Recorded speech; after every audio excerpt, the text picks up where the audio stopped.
I guess what it's worth. Let Go Auto show you the money. Summit Restaurant. Located in the heart of the Silent Ice Center and just minutes from South Edmonton Common, Summit is your destination for exceptional house-made pizza, delicious entrees, and expertly crafted cocktails. Experience the perfect blend of flavor and ambiance in a modern setting. Join us for a straightforward yet elevated dining experience where our commitment to quality speaks to every bite and sip. Make Summit Restaurant your next night on the town. When it comes to sports in Edmonton, Declan Krueger is a must-listen. He brings you the inside scoop with guests from across North America. If it matters in sports, you'll hear it here first. Krueger rolls out weekdays from 2 to 6 on Sports 1440. Hey, it's Jamie from Green Drop Lawn Care. You've known and trusted us as Canada's lawn expert since 1979. In all that time, the only thing we've loved to watch grow and flourish more than your lawn is our community. You've given us so much over the years, and we love to give back. Our community events crew is on the streets, at the festivals, and helping grow great causes and charities across the city. We love knowing your lawn is taken care of, and we'll help take care of the community too. Visit greendrop.com, and we'll see you out there. All the protection you want, none of the weight. Introducing Timberland Pro's Boondock Ultra Light Work Boots, the lightest Boondock yet, with the Timberland durability you expect. Conquer long shifts, move faster, and work safer with all-day comfort in a lightweight package. Find your Boondock Ultralights now at all 3 of our Edmonton job site workwear locations and online at jobsiteworkwear.ca. Job site workwear, tough people, tough jobs.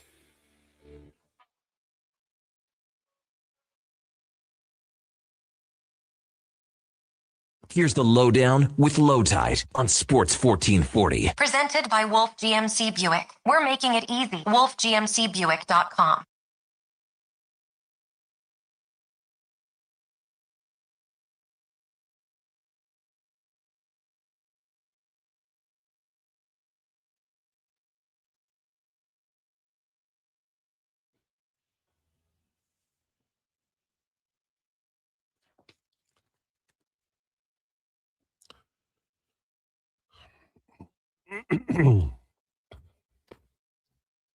Welcome to the Lowdown. Today's show, Oilers and Mike Babcock is the story, and it's not going away. However, the NBA final needs better officials, and the NHL final may reach the tipping point tonight. Lowdown with Lowetide brought to you by Wolf GMC Buick on Sports 1440 and YouTube. Wolf GMC Buick, family-owned, community-driven. We're making it easy. Visit wolfgmcbuick.com. Our headliner of the day today, Rachel Krychak at 1240, talking about the Mike Babcock situation and a few other things if we get time. No COSA trade, but we'll keep you updated. We are live on iHeartRadio, Radio Player Canada, and sports1440.ca. After the show, we are on Apple and Spotify podcast. We're on Twitter at Lowetide, at Declan Krueger, at JFenwick04, and Donovan Paulson. Text or call anytime, 833-401-1440, 833-401-1440. If you missed the show, Declan or Josh usually tweets it out on X sometime in the afternoon. We're going to be talking about Babcock. Hiring is not official, but it sure feels like it. We'll talk about who's going to thrive and who's going to struggle. Is it ownership driven? COSA, is it coming or not? And of course, then there's the NBA, the Jays. I'm going to ask Donovan about the new catcher, that and more straight ahead. First, though, it's time for the introductions. He was here on time for the show and then got distracted and was gone. He is focused, but not on the show. Ladies and gentlemen, it's Josh Fenwick. Josh Fenwick, how are you? Hey, I got us live. And then I just quickly had to step out. And why? Well, my girlfriend's here. And so she's going to grab me lunch right now. So I just gave her my card. Right. And so not for the last time you gave her your card, and you'll see her again. Well, she's going to be. Sure. Well, I might not see her again. This is true. On it. But she just was in the area. Josh, getting some business done. Never worry. It'll be fine. She'll be back. She's quite lovely, by the way. You didn't even talk to her. There you go. I saw her. I waved at her. I said, hello. I said, call me. And she didn't. All right. He brings so much fury that when life gives us a big story like this one, we have a bank of lawyers just off camera to devise him in real time because he needs it. Ladies and gentlemen, it's Donovan Paulson. Donovan Paulson, everybody. Yeah. Well, depending on your viewpoint today, you might be a little angry. Buckle up, folks. Buckle up. All right. He has a few words to say about everything, but specifically, I think he's going to want to talk about the officiating in last night's NBA final. You've got to get it right, and I know Declan will. Ladies and gentlemen, Declan Krueger. Declan Krueger, everybody. Yes, happy to be here. Happy to be back. Love the round table. Really quickly, before we get into everything, happy birthday to my beautiful, wonderful mother. I love you, Mom. Best mom ever. Happy birthday. Okay, there you go. Very nicely done. And do you have... Can you tell us what you bought, Mom, or is that secret until you give it to her? It's secret till I buy it. Yeah, you know those tree freshener things at the Max. They don't. You got to go actually buy them. They don't deliver those things, and they're expensive. Oh yeah, tell me about it. Okay, the Babcock hiring is not official. It does feel like it. It's been an amazing 24 hours. It was, I think, about 23 and a half hours since Josh mentioned the breaking news, I think from Dreger. Was it Dreger or Shaw? It was Dreger, yeah. Okay. And we've been talking about it since. Now, there's so much information that's been out there. And just to give you, I'm just going to give the lay of the land as I understand it, and correct me if I'm wrong, and then we're going to go around, get everybody's opinion. But it sounds like, based on what we heard yesterday, that the ownership, the management, and the players who represent the leadership are all in on Babcock, and they're talking to the NHLPA to see if anything would block it. It sounds close to fait accompli. It sounds like it's done, but it is not. For our purposes, we are clearly treating it seriously, which we should, but we have to make that profoundly understood. It is not official yet. There are things that could derail this. Having said that, I'll start with you, Declan, since you're back from Italy, and, we love you. What are your thoughts today, a day later, about the possibility of Mike Babcock getting hired? There's so much that goes into this, and I know it's the first segment and it's the round table edition, so I'm going to make it as quick as possible. I hate the move for a variety of reasons. One, I don't think he's nearly as good a coach as everyone says. Did you know since Nick Lidstrom retired, he's 1-6 in playoff series? Obviously didn't get out of the first round in Toronto. They got better after he left. Like, I could go through that list. As a person, just not someone you want leading this organization, and not someone you want leading this organization when they kind of feel in a bit of a fragile spot. We don't have to go too much into that. And then the third thing is just, and I want to give full credit to Frank because he made this point. What's the rush? Why do you need Babcock right now? Wait 5 to 7 to 10 days and see if you can get a chance to talk to Bruce Cassidy, who, by the way, has been your guy the whole way through. So why this rush to all of a sudden, we need Babs, we need Babs, we need Babs? It makes no sense to me. I don't like anything about the move, and I'll leave it there. Donovan? To me, I'll lead off where you kind of left off, Dak. And to me, it speaks a little bit to the fact that I feel like they know the answer in terms of Bruce Cassidy, and it's going to be a hard no. They're not going to be able to get the permission. That's what it feels like to me. Because if that's the case... But isn't it worth it to just wait and get that hard no in writing? For me, yes. Yeah. But regardless, like, Babcock is, to me, he should be at least the last resort. And by last resort, I mean if every other coach on the planet is signed. And that's not the case. So I'll be very firmly on the side of this feels like the most desperate move in a long line of desperate moves by this franchise. It's embarrassing. You can say what you will about Stan Bowman and what Stan Bowman's done in Chicago and his past Blackhawk scandal, but at least to me, that was a second chance where maybe he grew up. Maybe he learned that wasn't, acceptable, and that maybe that wasn't the right thing to do. By no means do I side with Stan Bowman here. I'm just saying his at least was a second chance because maybe he could have gotten to be a better person. This is a fourth chance for Mike Babcock. Why are we giving people a fourth chance? Like, stop saying it's a second chance. It's not. It's a fourth chance. Why is he getting this? We know what the quality of character is. This is one of the greatest scumbags in the history of the game.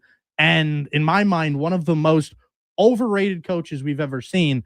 And like, what has this guy done in the last 20 years? 18 years. It's been 18 years since he's won a Stanley Cup. Since then, he's won one playoff round. right? Like it's which also, by the way, was 13 years ago. It's like Josh. It's still dumb. It's still just as dumb as when I read it the first time. Still just as dumb now. I don't think he's a good coach. I think he's a POS. Yeah, bad hire if that's what's going to happen. Well, I think that the only thing that could stop it now is the NHLPA, and I don't know how long the process would take. We heard a little bit about, maybe an investigation would be required. That may disqualify Babcock simply because if it takes 2 months, then that's too much, time probably for the Edmonton Oilers.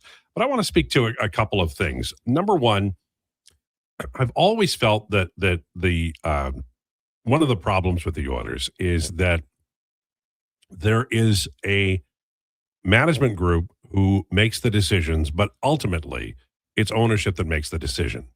And there are just times where if you hang around the Oilers long enough and you watch them do their business long enough, there are identifiable moments when the owner steps in and says, this is what we're going to do. The last one worked out, I think, pretty well. It was, in my opinion, I have no proof, but I think Paul Coffey was brought in to fix the defense at the behest of the owner. Coffey is an advisor to the owner. He arrived. The defense did improve down the stretch in the last several games of the regular season. Not enough to get them by Anaheim, but it did improve.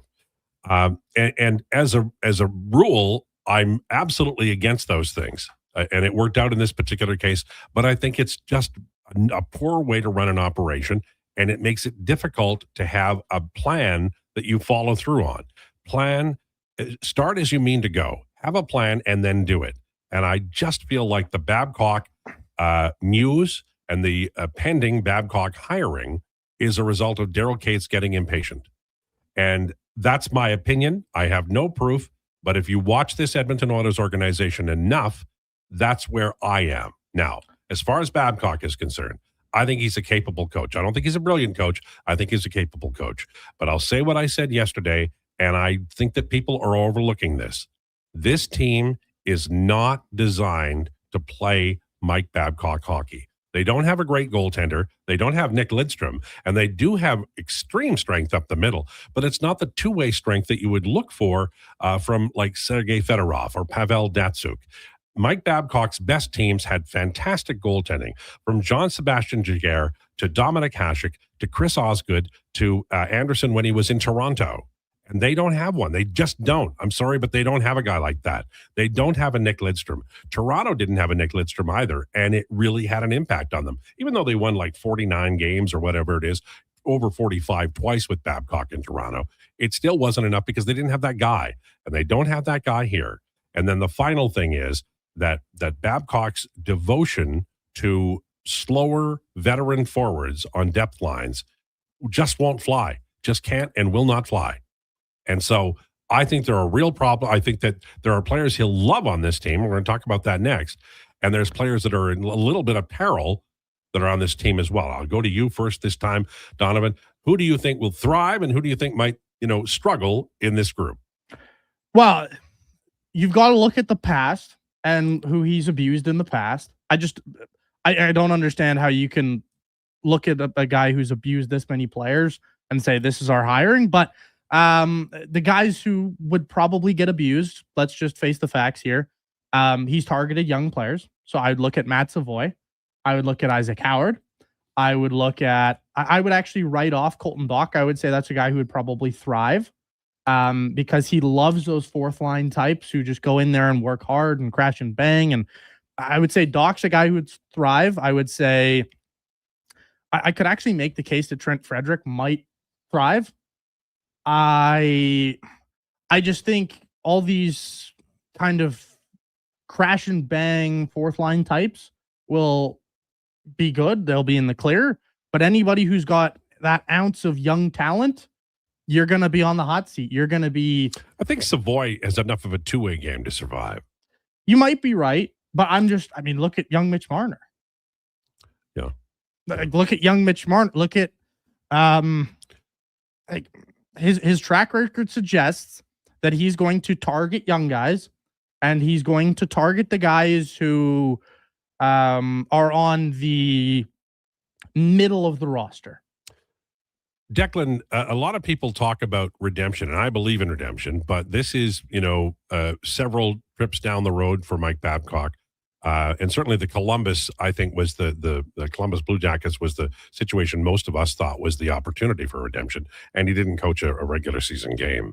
What do you say to those folks, and they are out there, who believe that Mike Babcock deserves a chance?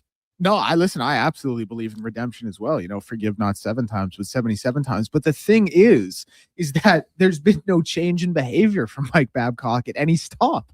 It's been the same thing every single time. And in fact, his last stop, he didn't even get to coach the team because he continued with his same behavior before he even got a chance to get behind the bench. So it's like, yeah, of course redemption exists. And of course redemption, can be deserved and owned on anyone, but it needs to come from within, and he's done nothing at any stop to change his ways. And now we're supposed to just assume however many years later it's like all good when he's been out of it and coaching CIS hockey. Like, come on, I don't know about that. Like, give me a break. The guy's a serial abuser. Let's be real here. A serial abuser. The Johan Franzen stuff is disgusting. It's despicable. The Marner stuff is the Marner stuff is the Mike Modano stuff to me is the worst. Like, that's unbelievable. Well, it's all. I mean, it's degrees, right? You guys heard? I couldn't even talk. People have downplayed this as, oh, it's just a guy who is, he's made his mistakes and he has, he's just an asshole and he's just a guy who plays mind games. You're right. He is just an asshole. Why do you want to employ that guy? He is genuinely one of the bigger assholes we've ever seen in the game. Like, you can, as a coach, you're in a position of power, right? And he takes that power for himself. I don't know if you've looked up the definition of abuse. Mm-hmm. Oh, no, I know it. Mike Babcock fits every definition of abuse. Yeah. It is a guy who, in every spot he's been in, has taken those players and, he picks his guys, he picks his targets. He's a bully. And I don't think anybody who's ever been bullied or abused verbally or emotionally can look at today and feel anything but like your heart goes out to the people who are going to be coached by Mike Babcock, because his past informs the future. And 5 years from now, there could be some real fury about what may be coming in the next few weeks. But I think now is the time for everybody to stand up and say how they feel about it. And I appreciate you guys doing it, because it's not easy. We're going to read some feedback and it's going to be negative. But these are important things in life. When you are witness to bullying, when you are witness to something that is unfair and not correct, then you have to stand up to it and you have to meet it head on. And that's, I think, what our conversation is today.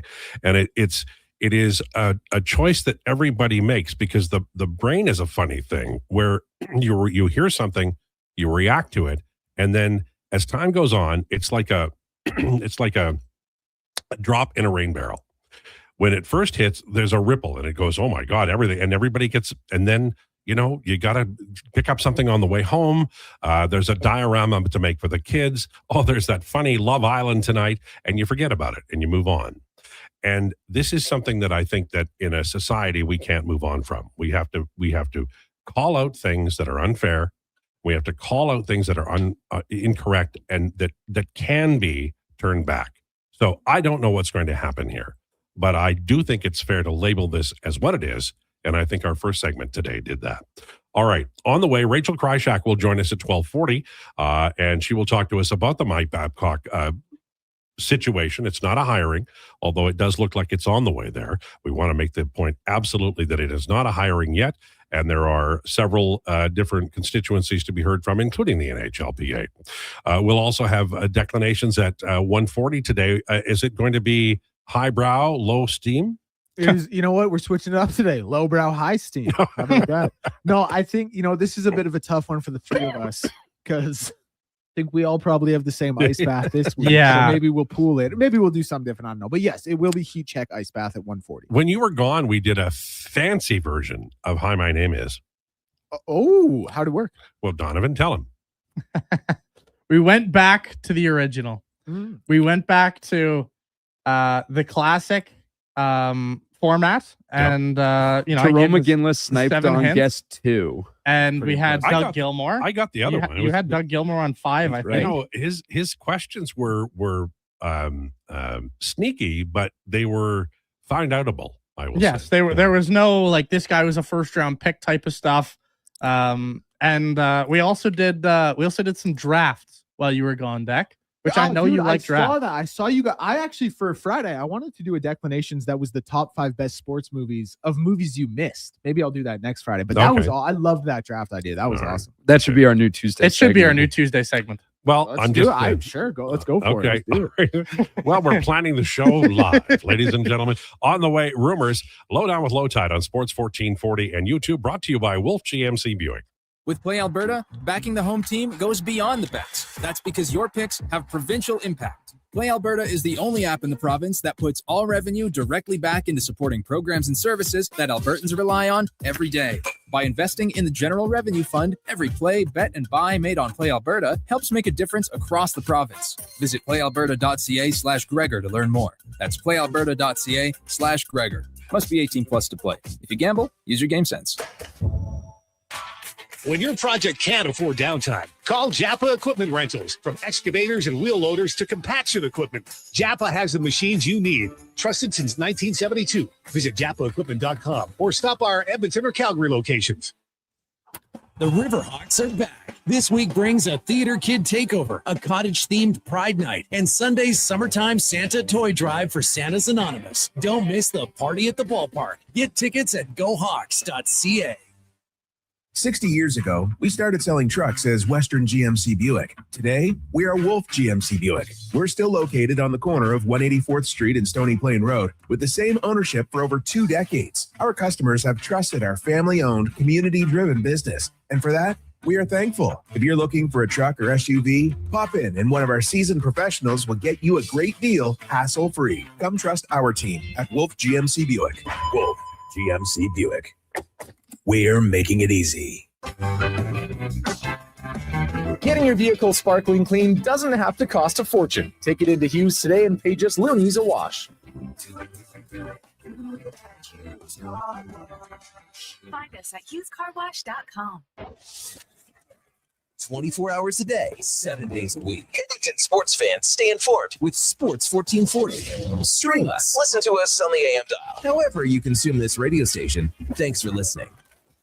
You don't just need property services, you need problems handled. HireGood provides cleanup, debris removal, site monitoring, and safety attendance across Edmonton. We reduce issues on your property, keep spaces safe, and take pressure off your team. We resolve real problems for businesses while creating real impact because our team is built on second chances and they show up every day ready to prove it. Visit hiregood.ca or call and mention Jason Krueger for a first-time discount. HireGood. Stable jobs create stable lives. Alberta is growing, but our highways are crumbling. Are you tired of the rough ride? In the last 15 years, our population has grown with hundreds of thousands more cars and trucks on our highways. Today, more than 15% of Alberta's highways are in poor condition. Cutting highway maintenance doesn't save money. It makes repairs more expensive. Don't let the government ignore the problem. Your MLA works for you. Tell them to fix our roads. Visit fixourroads.com for more information. A message from the Alberta Road Builders and Heavy Construction Association.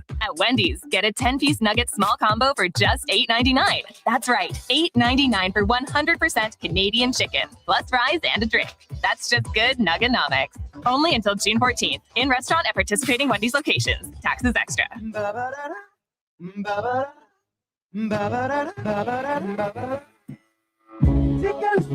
girlfriend, she's the only one I got. And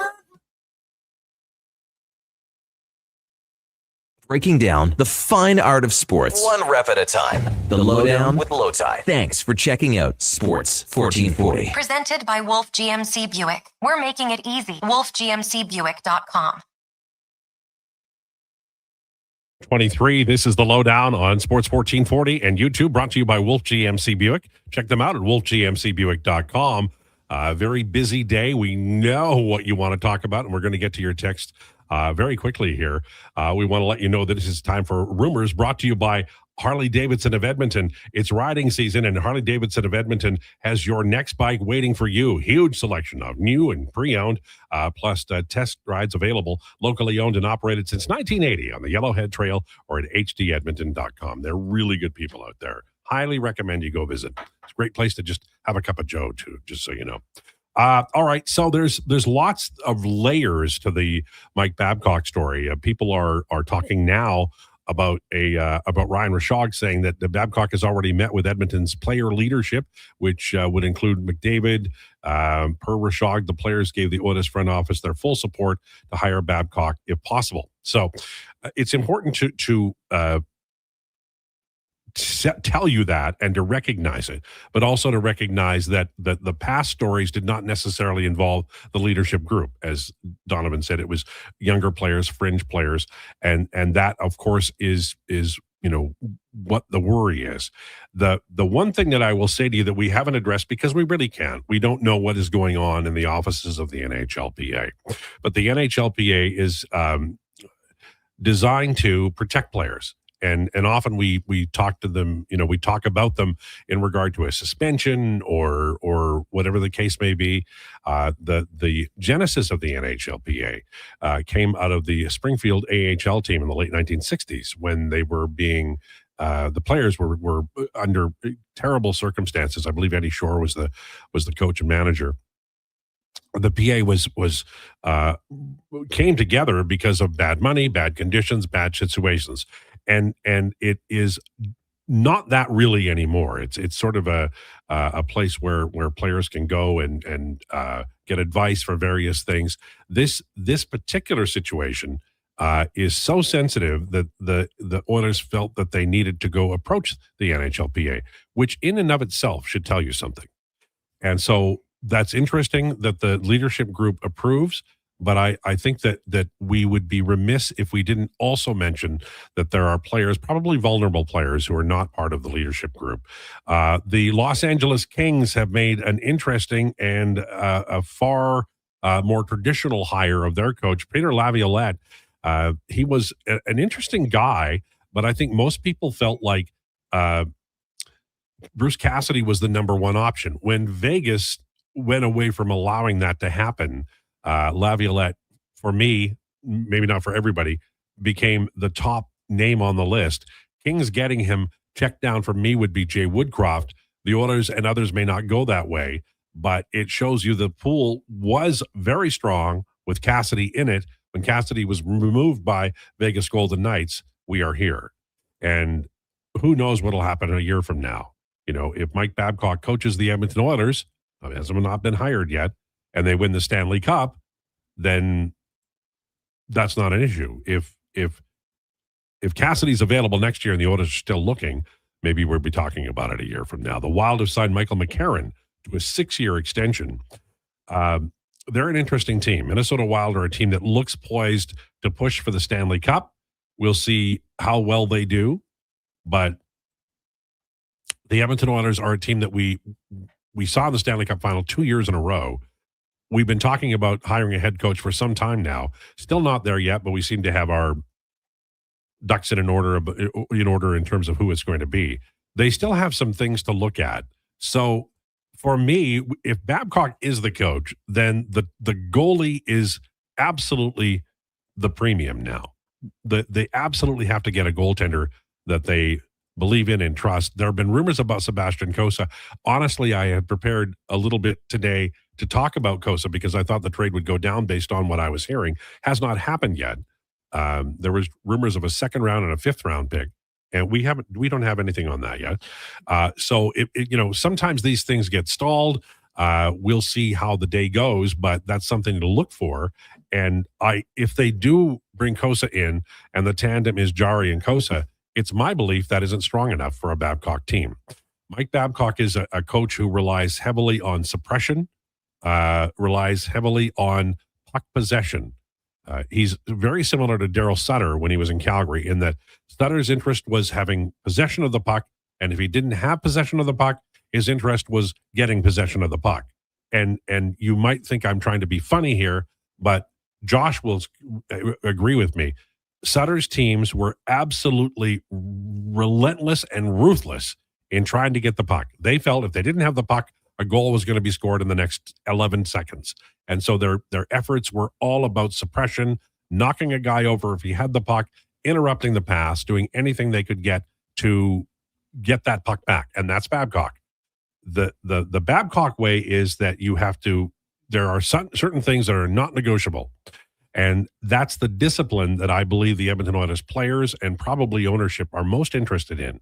If you look at it from the point of view of discipline on the ice and awareness and making plays and being accountable, then the Babcock hire is attractive. The problem is how he gets there. Having said that, he did have success in the National Hockey League. He had success with guys like Lidstrom and Osgood, who was really good in goal, and they had Hasek as the backup. I don't think the Oilers have the roster to make this go. That's my opinion. We'll see.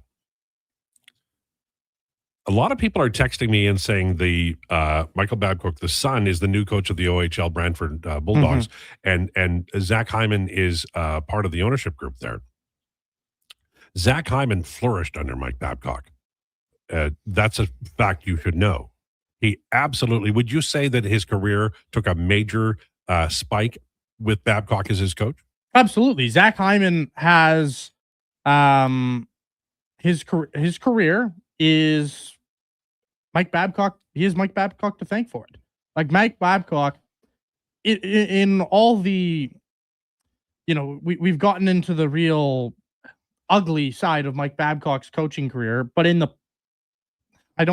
I hate it, but in the positives of Mike Babcock's career, there are guys like Zach Hyman. There are success stories, but to be a success story of Mike Babcock, you have to be a guy who works really, really damn hard, and he's got to see something in you. If he doesn't see it in you, then you might fall victim a little bit. But Hyman is absolutely one of those guys who he really helped launch. Yeah, I think that there are players on this team. You mentioned Doc.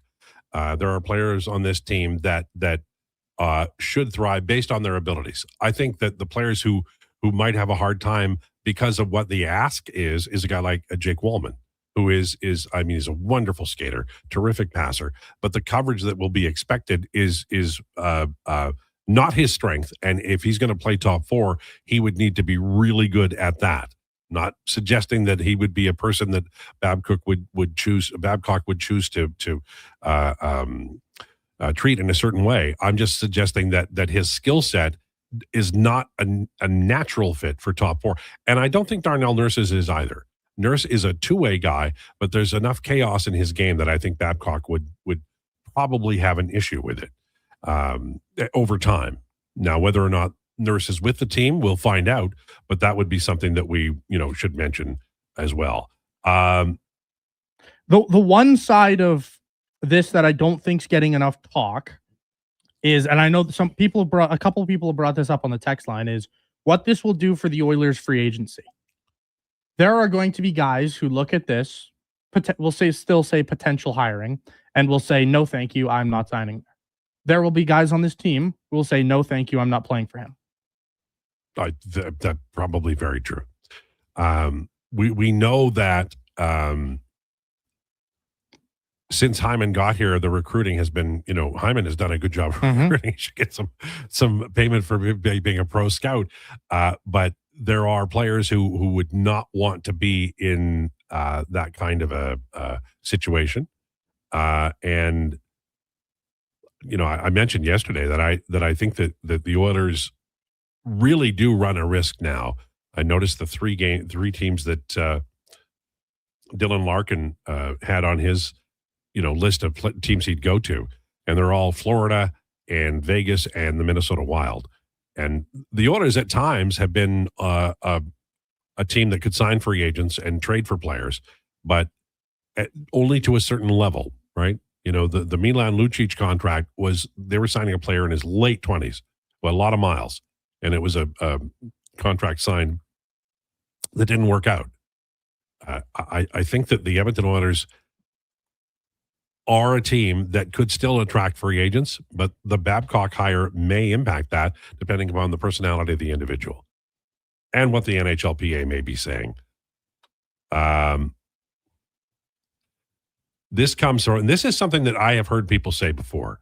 Let's be honest. If he wins a Stanley Cup, all will be forgiven. I'm not saying it's right or correct, but winning fixes everything in sports. There's truth in that. There is truth in there. That there, especially in this town. Yep. There are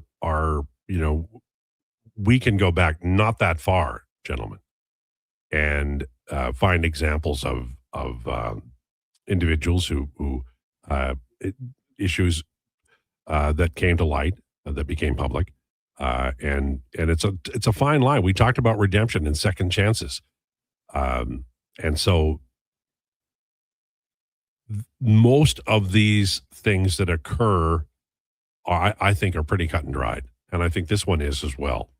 But from an organization point of view, I think that you would have to admit that they have looked past these things because they believe Babcock is the disciplined coach who can make this thing go. Yeah, and so I know we already touched on guys that will be kind of in the doghouse and will be struggling with Babcock. Guys that we failed to mention earlier, Tristan Jarry, a guy who's had a history of. I did mention him. Oh, yeah. Sorry. Connor Ingram. Yes. If he returns, that's a guy who's very recently dealt with the whole, assistance and him needing help with the passing of his parent. Very heavy stuff. Heavy stuff. These are guys who you look at, and this is a team that some of these guys have history with mental health issues. You're bringing in a guy who is one of the worst mental health people in the sport. It just doesn't make any sense to me. It is the only way you can what I keep saying to myself is the leadership group, the management, the owner are looking at Babcock through a very specific lens and saying, this is the best option available for us to play a disciplined, shutdown game, and that's what we're going to go for, and disregarding everything else. And that's where we are. It is a personal choice everybody will make, whether to accept or to not accept this. But the only way to allow the idea that Babcock is the choice is if you look past all of the things that we've talked about and are, easily available. People are texting in and saying, tell me what happened with Marner or fans. And you can look that up. We're not going to spend the day talking about it because, quite frankly, I don't want to trigger anybody who has had issues in this area that may I don't want to recall anything or mention anything that causes anybody to lose their day in that way. I would feel terrible if I did that. So that's where we are. We've had 2 segments about this story. You wanted to say something? Well, yeah, we've also had people chiming in. I think we should acknowledge some people believe, and I'm one of those people who believes that the Oilers needed a harder coach. But there's a difference between a harder coach and this. This is abusive. Abuse to hard is very different. Bruce Cassidy's a hard coach. Bruce Cassidy will bring the hammer down on you. But Bruce Cassidy's not going to... You've never heard about player abuse with Bruce Cassidy. You've never heard about player abuse with a guy like Craig Berube. You've never heard about player abuse with a guy like Peter Laviolette. You've heard guys don't like them, but you've never heard that they've abused someone so bad that, stuff has really, really gone to what. So I know a lot of people have that sentiment, but man, at what point do you have to look and say, this guy has done so many terrible things that, he's not just a hard coach.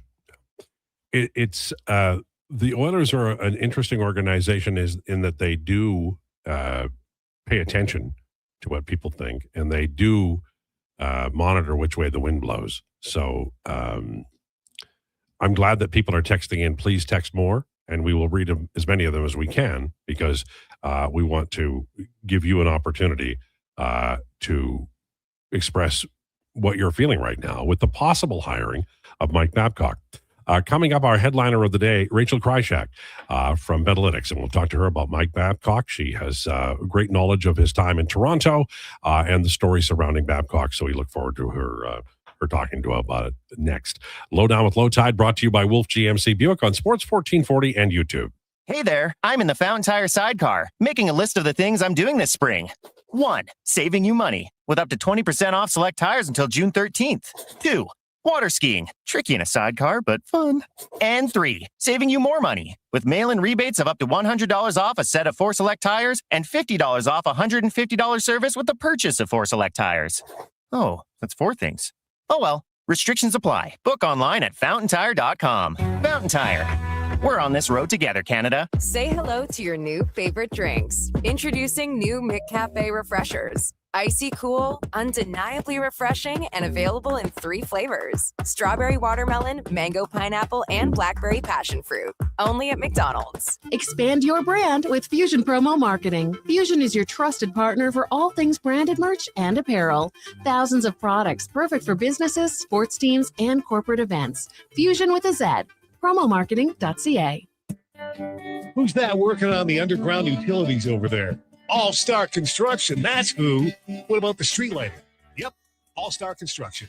And the directional drilling, hydrovacking, neighborhood renewal, and telecommunication work? Yep. Since 2009, All-Star Construction has been doing all that and more, shaping and building Edmonton communities for land developers all around Edmonton. That's what All-Star Construction is all about.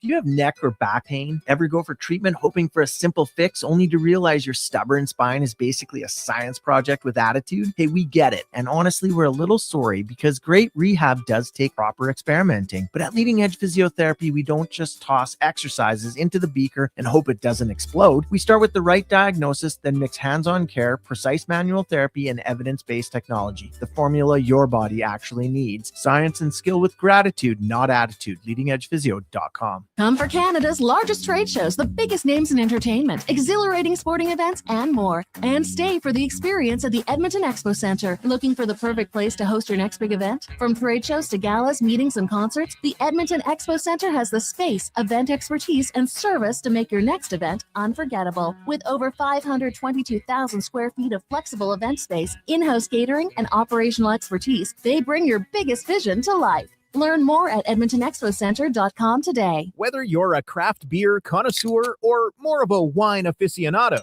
there's always something new to discover at Sherbrooke Liquor, a unique, family-owned, independent liquor store. The selection, incredible. The non-alcohol section is also very impressive. Sherbrooke Liquor, expert, knowledgeable staff with a passion for unique finds. More than just a liquor store, we're a community. Alberta's best, the one and only Sherbrooke Liquor. Wine, spirits, and oodles of beer. Visit SherbrookeLiquor.com.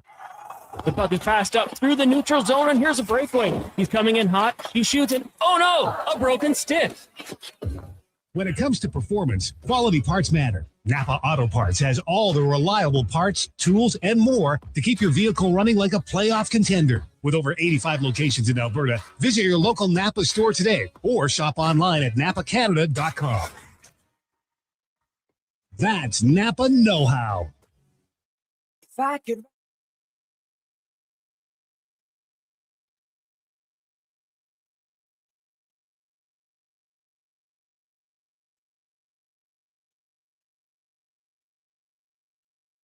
You need the lowdown? It's with Lowetide right now on Sports 1440. Presented by Wolf GMC Buick. We're making it easy. WolfGMCBuick.com.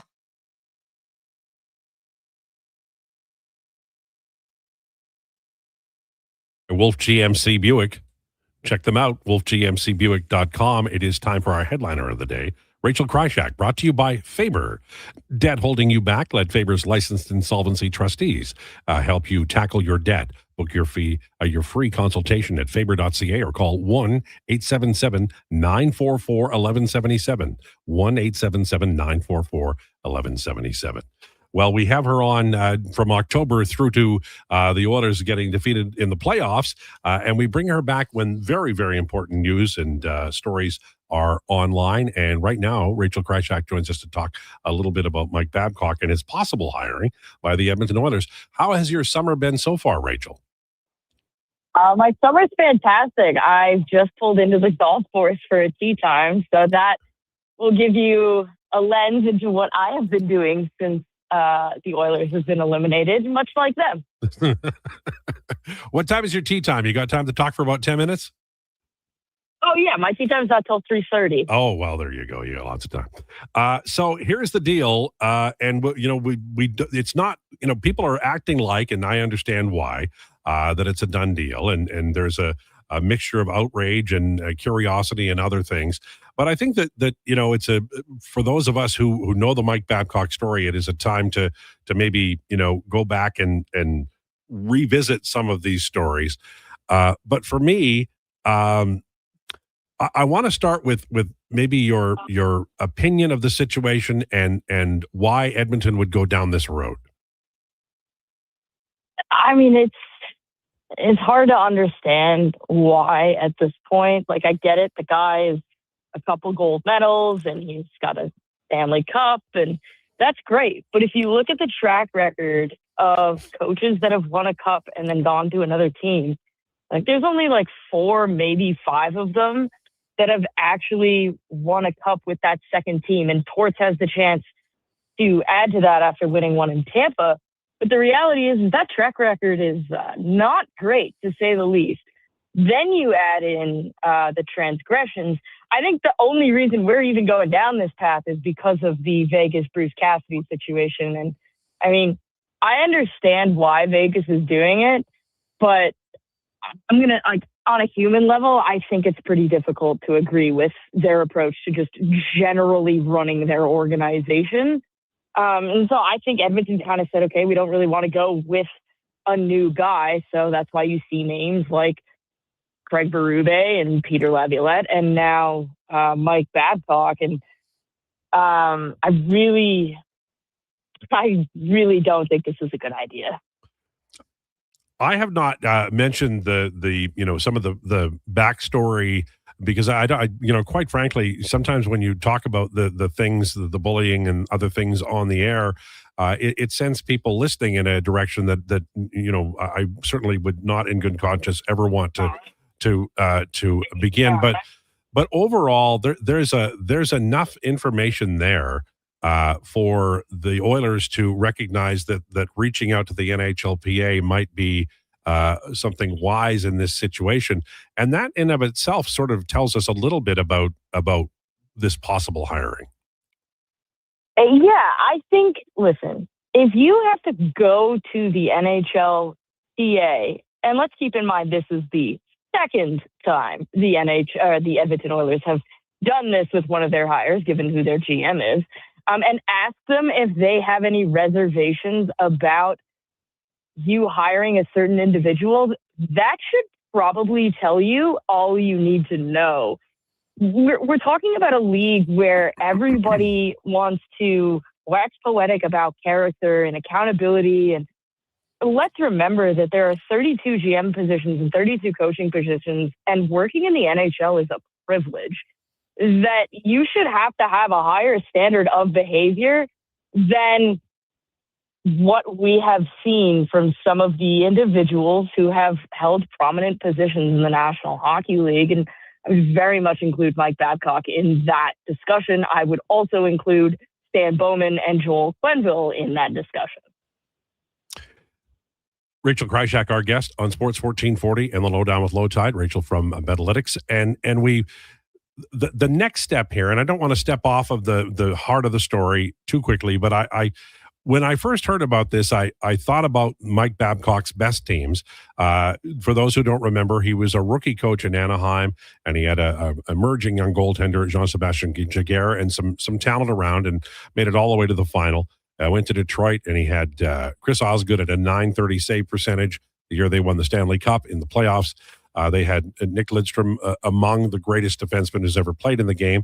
Even though he was 37, he was playing at a high level. They had Pavel Datsyuk. They had Henrik Zetterberg. They were absolutely loaded as a franchise, and they won the Stanley Cup. When he did well in Toronto, Anderson played very well, and he had a good young group of forwards.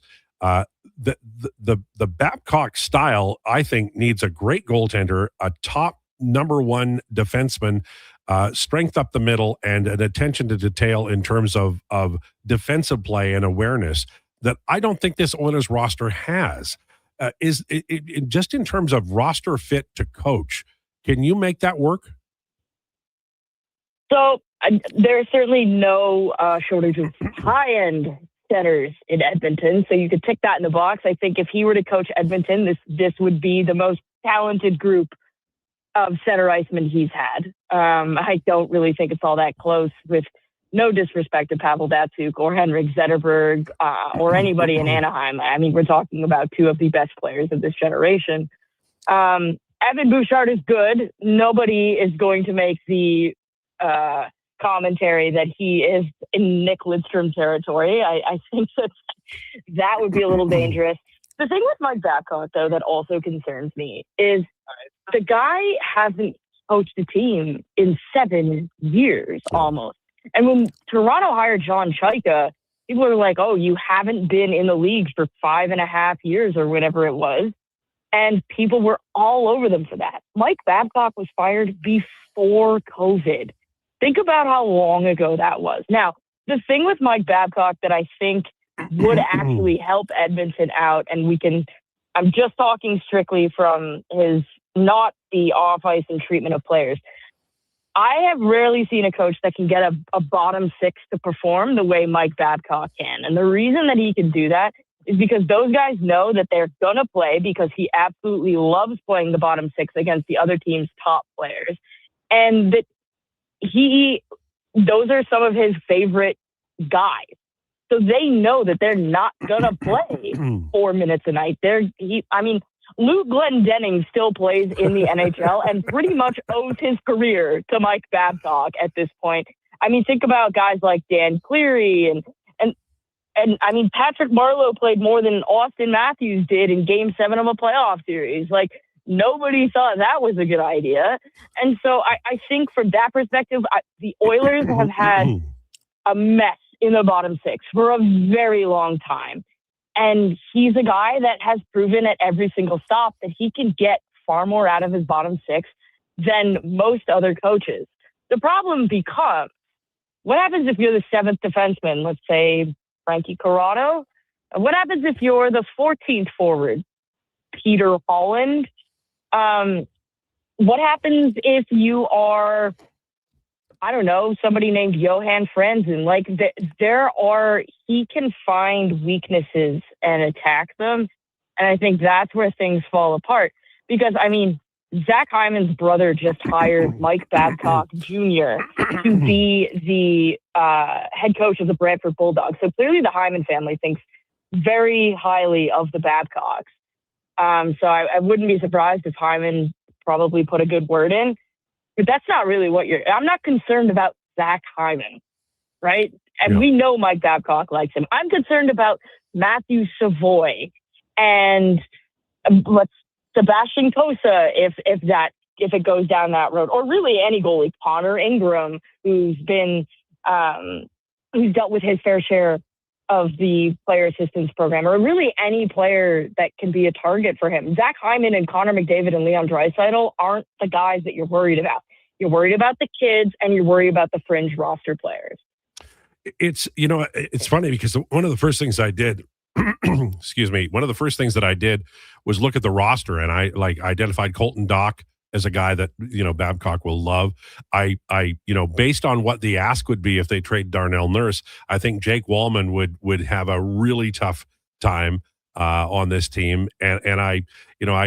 But I also think, Ty Emberson might be a guy that does well under Babcock. But the overriding point is, and I think that the thing that upsets people is that 5 years from now, we might be mentioning one of these names in a context that is perilous. And that's sort of something that based on what we know, maybe in the 1950s that occurred and nobody reported it, but that's sort of where we expect the NHLPA to step in.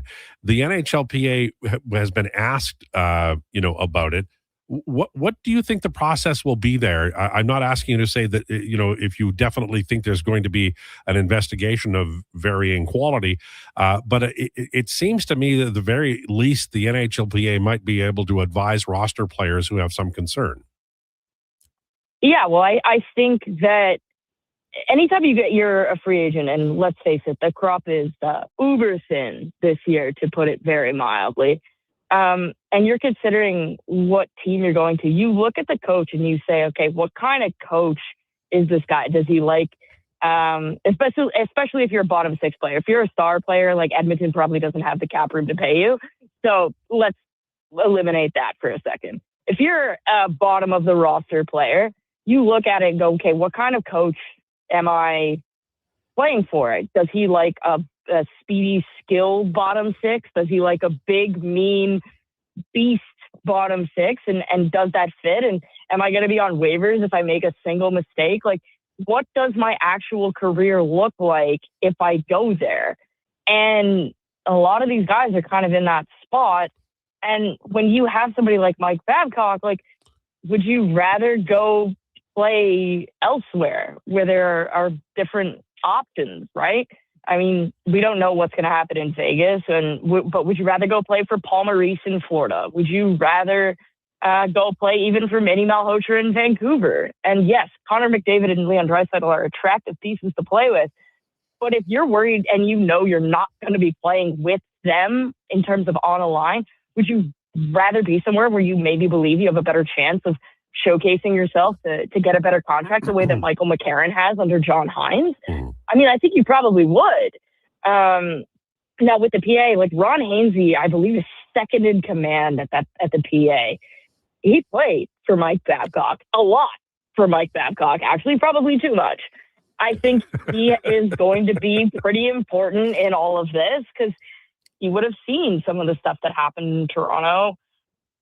He would have seen various things, and he was boots on the ground in Columbus when all of that was going on. So, I mean, if the PA is worth its lick, and let's hope it is, those guys should be calling and finding out like exactly what Ron Hainsey thinks and what his advice is. And I mean, if you're looking at an investigation, the Oilers need to have a head coach for free agency. Like, you can't try to sign guys and then wonder if Mike Babcock or whoever else even is going to be their coach. You have to have a coach. So if there's an investigation that needs to take place, I would have two questions. One, why did it not happen in 2019? Even if the guy stepped down, still investigated in case some other team wants to hire him down the road, which is where we're at now, and at least you have those answers. So that's on the PA as far as I'm concerned. But then number two, like, how long is that investigation going to take? Like, you have to go call all those players, and what are we even looking at here? I think that's a massive problem. I mean, I think it's an issue if the PA hasn't done its work already. I would be very concerned if that were the case. But I think the PA needs to give them some kind of answer pretty quickly here, and we need to go from there. A final one for you, Rachel. We really appreciate your time, and we hope you shoot a 72 or a 68. But I think that one thing that I believe the NHL, which is the rules are written on the back of a cigarette carton over lunch in Manhattan often, but the idea that the Vegas Golden Knights are holding out here suggests to me that language has to be written into coaching contracts here, because this is, this. I understand he's being paid, but this is a coach who wants to coach. And just based on the fairness, the basic, simple urge of fairness, it just seems to reek. And the NHL is not moving. The Vegas Golden Knights are not moving. And for Cassidy, this is an opportunity missed. And it's beyond irritating. It's outrageous. And do you think the NHL will step in and enforce language in coaching contracts in the future? I don't think the NHL will do it, but I can almost guarantee you that in Bruce Cassidy's next contract and in any massive coach's contract, so like, let's say David Carl comes in at any point, or I bet you it's in Peter Laviolette's contract, that they have an out option. Like this notion, first of all, like non-competes aren't even legal in Canada, so that wouldn't even hold water in Canada. But I think when you look at it, guys of that nature who are just that competitive and they want to work, like, I would write it into my contract and say, like, if you fire me and I believe that I can go get another job, i.e. a Bruce Cassidy, then I'm allowed to forego that money and leave. Like, I'm allowed to effectively, because the thing is they didn't fire him in the sense that they don't owe him that money. they've relieved him of his duties, which means he's getting paid not to work. Yeah. Well, then at that point, I think there needs to be some language in there that says, I have the option to resign. Yeah, and that means you're not on the financial hook, but that also means you can't control me. Yeah. And I think that's really what you're going to see. And I believe Bill Daly mentioned that some coaches have contracts where they do have an out, but I would have to imagine that the NHL Coaches Association, and I mean, a lot of these coaches have agents now, like that's going to be in the contract. I mean, there just cannot be a scenario where this is allowed to happen. There are people who have been, and maybe not at the head coaching position, but within hockey, there are people that have been told, nope, you have to wait out your contract. And then they never really got another opportunity. And I don't think that's going to happen for Bruce Cassidy. But I mean, the fact that it's Vegas and like this is not the first transgression the Vegas Golden Knights have been involved with in terms of some pretty questionable behavior and running of their organization. I do think that, especially if you're working for the Vegas Golden Knights, I would have a lawyer, and a pretty damn good one, look over your contract and make sure that you have the appropriate outs. But I think with coaches of that nature, like, yeah, it's going to be in their contract, or sorry, then I'm not signing here. Rachel, thanks for this. Enjoy the golf. We appreciate your time. Thanks, Lowetide. There you go, Rachel Kreishak. Coming up next hour, we're going to talk about the Oilers, Mike Babcock. We're also going to talk about the NBA, and we have declinations as well. Lowdown with Lowetide, brought to you by Wolf GMC Buick. It's time for an update with Declan Krueger. This is the Sports 1440 update.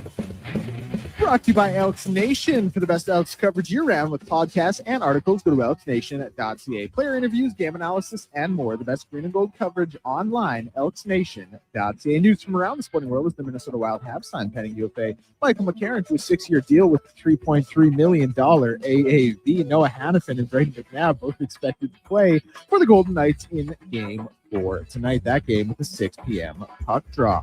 Riverhawks will be in action at 6:05, playing host to Victoria Harbor Cats. And in the MLB, action gets going at 4:35 with the Mariners and Orioles. Blue Jays in action at 5:07, playing host to the Phillies again following their 5-2 loss last night. Dylan Cease on the mound, and you can hear that one. Sports 1440 on the AM dial only. I'm Declan Krueger. This has been a Sports 1440 update. Sports 1440, Stingray radio station. CKJR broadcasts from West Edmonton Mall and Wetaskiwin. Download the free Stingray music app and listen wherever you go. Mr. Rooter buries evidence in the desert. I didn't mean to do it. I was forced into it. Yeah, forced. But now, no one will ever know. You've done well, Mr. Rooter. You did something awful, but you've covered your tracks. It's done. The last transcript that shows I did a semester of nutrition school. Uncover evidence of the proudest plumber, Mr. Rooter. Need a new ride for road trips, errands, or just life on the go? Go Auto offers a massive selection with over 15,000 new and used vehicles to choose from. With over 70 locations across Western Canada, finding your next ride has never been easier. Whether it's a roomy SUV for the family, a sleek car for the open road, or a rugged truck for your weekend adventures, you'll find it here at a price you'll love. Explore thousands of vehicles today at goauto.ca. If you've got a smart speaker, get it to play Sports 1440. And it doesn't matter when you listen, as we roll out the Sports Talk 24 hours a day, 7 days a week. Edmonton's home for sports radio is Sports 1440. Heard of Uline? You know, the have-it-all in-stock, ready-to-deliver shipping and industrial supply specialists. The company that does things for you that are unheard of, like keeping 41,000 items in stock in our own warehouses. With customer service reps on the line to get you what you need, when you need it, 24/7, 365, every time. Maybe you heard it here first. Want to hear more? Visit uline.ca. ULINE, your shipping and industrial supply specialists. From the local rinks to homes and businesses across the province, Alberta's rural natural gas utilities are here to fuel life affordably, reliably, and safely. We're members of the Federation of Alberta Gas Co-ops, providing natural gas to keep our rural neighborhoods warm and connected every day. It's local, dependable, and it's ours. To learn more about the Federation of Alberta Gas Co-ops and our members, and how natural gas fuels your community, visit fedgas.com. Alberta's energy. Game on. There's one game that kicks off summer, June 20th at Play Alberta Field at Commonwealth Stadium. The Elks home opener, Elks Alouettes, presented by James H. Brown, Alberta Injury Lawyers. Lock in your tickets now at goelks.com/tickets. Our city, our year.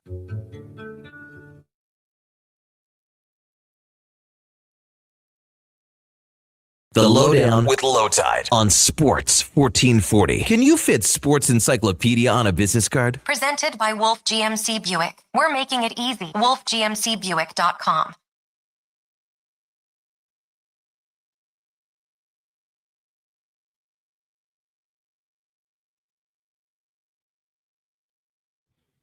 Is this the first country song we played? Oh, it sure is. Is it?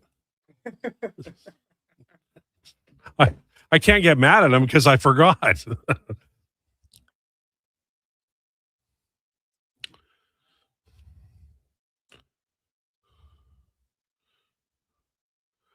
This is the Lowdown on Sports 1440, and we're brought to you by Wolf GMC Buick. Family owned, community driven. We're making it easy. WolfGMCBuick.com. And I really very much like to get mad at Declan for playing the first country song on Twang Tuesday at 1 o'clock, except I forgot to. So I guess we're both guilty, Declan. My fault. It actually took the text line to remind me. I wouldn't have done it organically. But thank you to the texter who sent that in. Yeah. Vacation brain. What's my old brain? Yeah, exactly. Yeah. I'm perfect. Okay, I'm going to open this up because I really I've talked about it for an hour, and I didn't want to talk about it at all. Mm-hmm. But we have to. It's important that we talk about this and make it public and give our views and stand behind what we believe. Those are important things. You have to have the courage of your convictions in life. But I come here to have fun, and so we have the NBA officially. There were some major fouls, and a lot of them went against the Knicks. Am I wrong? No, you're not wrong. They definitely went against the Knicks. Didn't go the Knicks Didn't way. go for the Knicks more to my eye, I think. Okay, Yeah. so then is this the NBA stepping on the scale to make sure they get 7 games, or is this just one of those flukes? I don't think so. I don't think it's that. I do think there is something to be said for listen, first of all, let me be very clear. As a guy who is cheering for the Spurs and wants the Spurs to win the series, but also kind of thought the series was over heading into game 3, I thought it was a poorly officiated game in the Spurs' favor. I think there weren't calls that went the Knicks' way that should have, and I think the Spurs got a few ticky-tack fouls. But I think the bigger thing is Wemby, first of all, when you look at the players who the Spurs have on the floor, De'Aaron Fox, Dylan Harper, and Steph Castle are so fast. It's kind of the SGA argument. It's like they're so fast that you just feel like a hand gets in there at some point. And then Wemby, really in a lot of ways, he's unguardable. So it just looks like he draws the foul, even if sometimes it is ticky-tacky. Like I said, the bigger issue was fouls not going the other way. And I think that's because the Spurs almost have this defensive reputation, which is true, but they play so hard that it's like, well, they're just playing hard basketball down there. Yeah. You know what I mean? Yeah, no, and there is truth. The Montreal Canadiens used to never get called, and I thought they should have 1,000, but they were just, Larry Robinson, Serge Savard, and Guy Lapointe were all Hall of Fame defensemen, and they were just brilliant at it. I do think it was a badly called game. Right. Yes. So it's a series now, and I think it's a hell of a series. I think both finals are really, really good this year. Oh, yeah. No, both these finals have been amazing. I mean, yesterday's game ended, was it a 5-point game or a 7-point game? Like the final. It ended as a 4-point game. 4-point game. There we go. Yeah. And it was like close all the way through. It was phenomenal. And obviously in the NHL, we've had an overtime game and a double overtime game. So I imagine tonight will be triple overtime. And then, game 5 will be quadruple overtime. Then game 6, they're going to drop 2 pucks on the ice because it's going to be pentuple overtime. That the rule, right, Donovan? Once you hit 5 overtimes in a row, that's when they drop the second puck. I'll tell you what, I had a hard time. Karen was drifting off. I don't know if we can take much more than what we got the other night. We watched 18 innings of the Jays and Dodgers. I'm sure we could do another overtime. And then had our hearts ripped out. Yeah, well, a couple days later. Anyway, So wait a minute. There's a Jeff Hoffman opening. You're not taking it, Donovan. That was such an awesome game, though. that game was awesome. You can't give up a home run to a Punch and Judy hitter. We were Damn it. we were dragging ourselves like a bag of rocks in here the next day after that. It was me, the Duke, and Kevin. I had been out at a bar. The Duke had been out with friends, and Kevin was at home. And so I didn't get home until like 2, and we all clocked in at like 6:15. The Expos lost in 81 to Rick Monday. He was an actual Major League Baseball home run hitter. Nice. Jays lost the World Series to, what's his name again? Andy Pajes. No, it was the guy who tied the game. The guy who tied the game, Miguel Rojas. Miguel Rojas. Right. Utility infielder.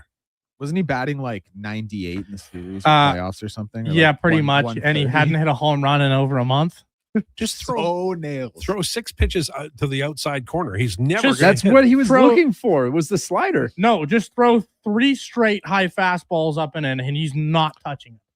Oh well. Anyways, yes, the Knicks final it has been great. I'm very much looking forward to the next game. I agree with Declan in the way that the fouls were called. Even Mike Brown at one point on the sideline was talking to the ref and was like, "Okay, well, you called it a travel down here and you called it a foul down there," and the ref went, "Ah, shoot, you're right."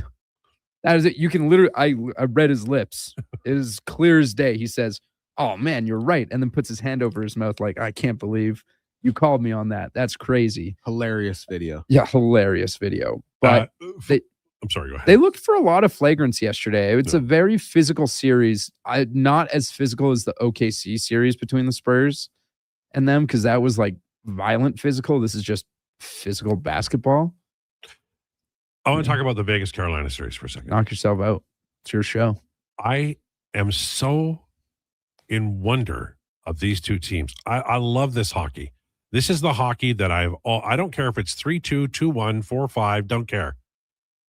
It's great anticipation, great checking, hard work, hard hits, but the hits are done and then they're moving on. The passing has been brilliant. The shooting has been brilliant. The goaltending has not been as brilliant as I wanted it to be, but that's okay because 5-4 works just as well as 2-1.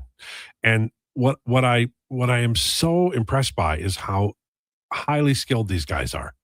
And even the third and fourth line guys, they are great skaters and they can pass the puck and they're so damn good. And I think that in all honesty, these two teams are worthy of playing in the Stanley Cup final. And whatever you say about Vegas Golden Knights, and they are absolutely the bad guy on the block, they've created a really good team. McPhee is the one who can you guys lip read? Could you give me a small sample of what Mr. McPhee has been saying? I can't imagine anything good. Well, A long line of expletives. yes, with the the Lord's name in between, Mhm. So Yep. it's quite the offering right now in the Stanley Cup final. I have to admit though that I'm a little disappointed in the between periods coverage. It feels like nothing got special in the Stanley Cup final, and it always should get special in the Stanley Cup final. I mean, Dave Hodge next to Howie Meeker in 1975, that was good. But, I just think that the regular season stuff just brought to the postseason. I'd like to see something a little different, just me. Yeah, it's just not good enough. Bring Scotty Bowman out. He's really smart. And I know he's like 88 or whatever, but I'd love to hear him talk. I want to hear somebody else talk about the series. Somebody somebody who's not in the series, who's a respected John Cooper. There we go. That's John the name. Cooper, between periods. Give me John Damn Cooper. Or Paul Maurice. Give me Right. Bruce Cassidy. Paul Maurice. Give me- Bruce Cassidy. I guess Bruce Cassidy would be a minor conflict of interest, but No, it wouldn't. Actually, he's you're being right. It paid. would be a conflict of interest. He'd be like, the Knights suck. Canes rule. Yeah, right. So, No, you know what? Just keep Stromer there. it doesn't, you're right. It doesn't feel special. It doesn't feel good enough. It doesn't feel like we're in the Stanley Cup final. It feels like we're in game 52 of the regular season and we're watching the San Jose Sharks taking on the Columbus Blue Jackets. It just feels like another game. I love Kevin BX on there, but everybody else, I like David Amber. I like David Amber, and I like Kevin BX. And like all the guys, I just want something fresh. Just insert something. Yeah. Just do something different. It's or sometimes they would get a net and some sticks and pucks, and then they'd show us what happened or what they should have done or whatever. Bring back the telestrator, just something. I want to be informed. I want to know more than I did when I started watching the broadcast. Do that for me. And I don't feel we're getting that. Keep dreaming, pal. I think it's important. I absolutely agree. It's important. That's why Inside the NBA has the huge screen behind them so they can break down film in the halftime. Getting a lot of comments here. Corey says, hello, fellas. Tuning in late. Not sure if it was talked about. Stoff came out and said he expects McDavid to be signing a long-term extension. 2, is this really just all speculation? Does Stoff have the inside scoop on it? His thoughts from Corey. Who knows? We're 2 years away. I'm never going to be, poo-pooing that. Bob knows a lot of stuff. I think that today is a day where we're talking about something else, and I think there are a lot of fans who are disenchanted, and so something like that might make people feel better. So maybe that was the motivation. Not sure, but I think that I think a lot of things have to happen in the next 2 years for us to figure out whether or not. I've always felt McDavid was very loyal to the Edmonton Oilers and to the team. And, I hope he plays his whole career here. I genuinely do. But I think that they have to win a Stanley Cup. And I'm absolutely certain that's one of the reasons why Mike Babcock is being talked about it looks like, based on what we're hearing, if everything goes according to Hoyle, that he will be the next coach of the Edmonton Oilers. Question for Lowetide. With the situation and aftermath, Joel Quenneville was at fault as well, but was allowed to return to coaching. Am I missing something as to why so many are opposed to Babcock? I myself would prefer Cassidy, Maddie and Regina. Well, Cassidy's unfortunately not available. I think a lot of people do agree with you and feel that way. Quenneville was out for some time, and then I believe he and Bowman were they not given the approval to go ahead and pursue jobs and then pursue jobs? Yeah. They were. Yeah, I don't know that Babcock. I don't know where Babcock's status was. This came kind of out of the blue. Yeah, we really don't know, and nobody is saying that what Quenneville and Bowman did is not as strong as what Babcock did. No, you're right. Yeah. The point of today in the Mike Babcock discussion is this is right in front of us. We're not comparing Bowman and all that stuff. Like nobody's comparing anything here. No. This is just what's right in front of us. Well, this is everyone terrible. Is an individual event and situation, and this is one. This is one of them. That was an instance. That was an event. Anybody who was offended by those hires, I completely understand. We were all with you when those hires were made. It was just, those are in the past now, and this is the one that's right in front of us. This is the one that's, I guess at the time more relevant for us to talk about, right? Yeah, and it's important that we do talk about it and we do air the issue. And the Oilers are going to do what the Oilers are going to do. And come what may, we'll all be covering the Edmonton Oilers in the fall and winter and the spring. And everybody in Edmonton wants this team to win a Stanley Cup. That's aside from what we're talking about today. Now, one thing we should also maybe touch on, because this has been brought up a lot. It's been 7 years since he's coached. You have no clue if he's changed or not. Oh, man, the amount of information we have if it was like so strong. If it's like a one-time thing, sure. It's been at every stop over like decades. Leopard doesn't change its spots. And okay, he hasn't coached in 7 years. Are you forgetting about the Columbus Blue Jackets when he got hired in 2023? And 2024, you're right. He didn't make it. The fall of 2023. Yes, he pregame coach. I think he was coach preseason. He was coach. Yeah. He was coach, and he didn't even make it to training camp because he sat guys down in one-on-one interview style settings And he, you know, with this is what he always does, right? With the leaders, with the veterans, with the guys who he knows he can't pick on. He's going to sit you down. He's going to have a real quality conversation with you. He's going to talk about your family. He's going to talk about all this good stuff. And he's going to make things seem all fine and dandy.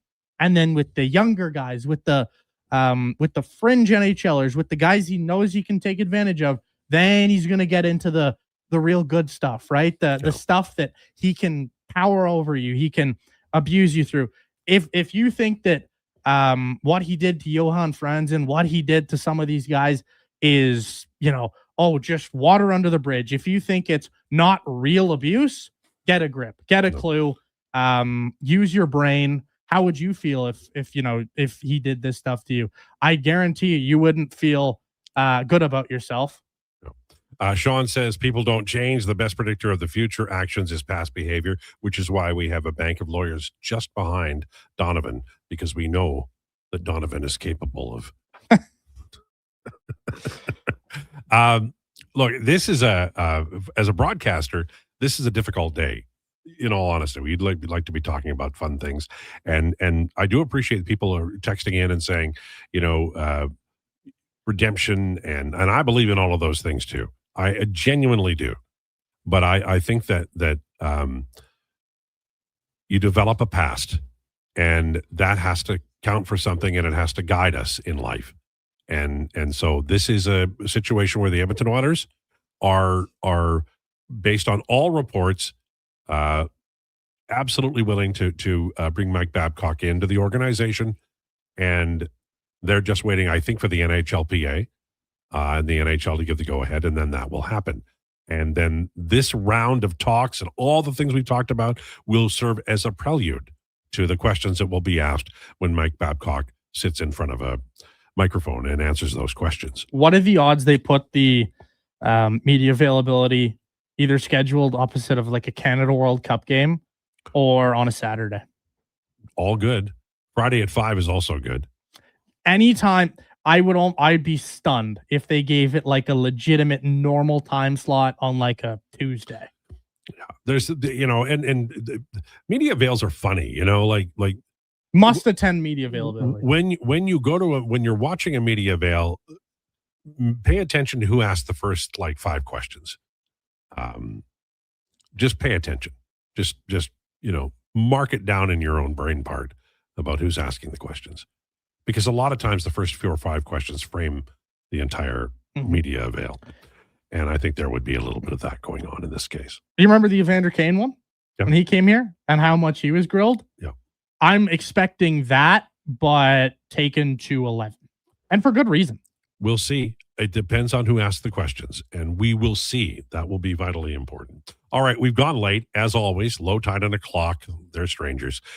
Coming up, we'll talk more about this and read more of your texts because we want you to tell us exactly what you're thinking, and we'll have both sides of the coin, I promise. Lowdown with Lowetide brought to you by Wolf GMC Buick. Are new McCafe crafted sodas just drinks or something more? Like Sprite Berry Bliss, Creamy Strawberry Coke, and Orange Dream. All swirled with fizzy flavor and topped with silky cold foam. Only at McDonald's. At participating McDonald's restaurants in Canada. Just in time for the big game. Score big savings at the Brick. Save up to $1,300 off sofas, up to 25% off bedroom and dining packages, plus save up to 40% on select mountains. And buy more, save more. Up to $1,000 off select major appliances. Watch Team Canada score big on a big screen TV, up to 50% off open box electronics. See you in store.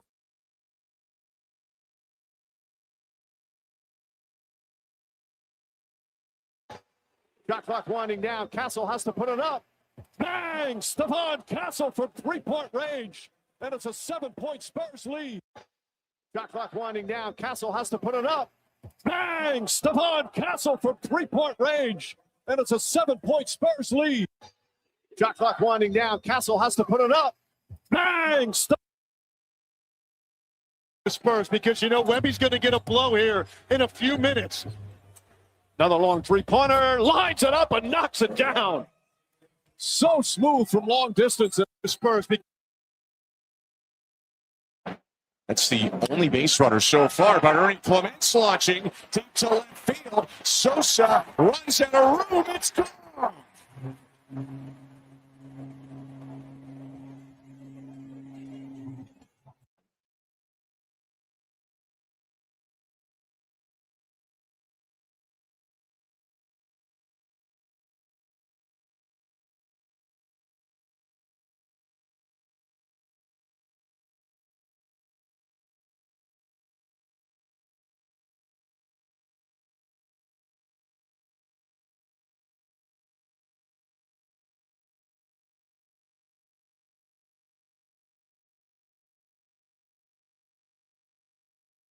Maybe it's the view from your farm, a walk down Main Street, neighbors pitching in, a weekend at the rodeo, or a sunset down a back road.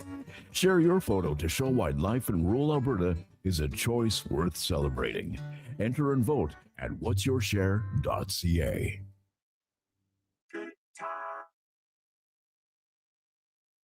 The Lowdown with Lowetide on Sports 1440. Can you fit Sports Encyclopedia on a business card? Presented by Wolf GMC Buick. We're making it easy. WolfGMCBuick.com.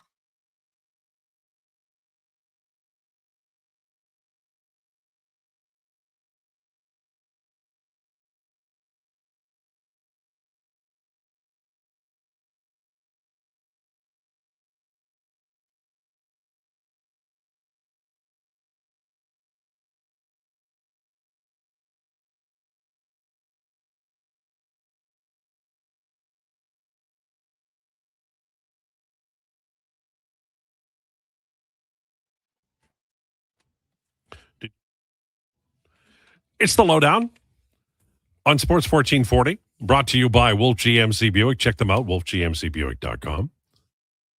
Man, we started slowly on Twang Tuesday, but we got the piano going now, man. We are flying. I'm reading the comments section. We really appreciate you texting in at 833-401-1440.